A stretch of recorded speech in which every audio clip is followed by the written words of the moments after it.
जान तरु पड़ोस वाली जन भाभी बरई नु वो बहुत सुंदर बारी। सुंदर तो हमू बनी जी, नहीं के विश्वास नो तो उनका हस्बैंड से पूछ लेम। का कर तरु हो? गाना सुना तनी। का आलतू फालतू के गाना सुना तरु? तेरा बस एक ही गाना सुने के चाहिए।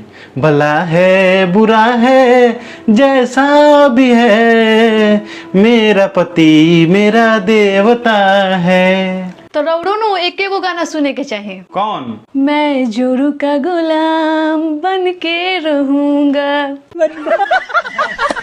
राउर माई बहुत खराब बाड़ी। का भइल ह? हमार जियल मुश्किल कइले बाड़ी, दिन भर भुनुर भुनुर भुनुर भुनुर कइले रहताड़ी। हाँ तोरो भौजाई के फोन आयल रख कि तोरो माई बहुत खराब बारी, उनकर जियल मुश्किल कइले बारी या दिन भर उहो भुनुर भुनुर करेली।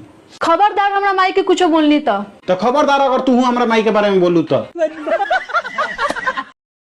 हे शादी करबू हमरा से? शादियों करे के मन बा, एगो ट्यूशन में लइका पसंद बा। अच्छा चल बिहान पढ़े तब मास्टरवा से कहतानी ई ट्यूशन में पढ़े ना बियाह सेट करे आवतारी सो। वैसे आप ना चुकंदर खाया करो। क्यों? चुकंदर खाने से खून अच्छा रहता है। अच्छा तो मतलब ये है कि पीने के लिए खून भी तुम्हें हाई क्वालिटी का चाहिए। पहली बार में लगा वो मेरी है, उसकी आंखें समुद्र से भी गहरी है।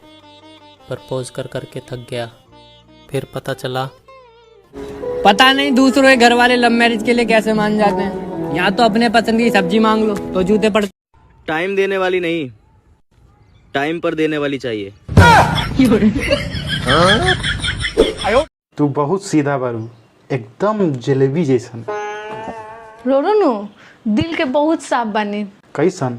गुलाब जामुन जैसन। ये जीरा और कोनो गर्लफ्रेंड बाड़ी सो? ना ओकर नाम लेम तो बदनाम हो जाई।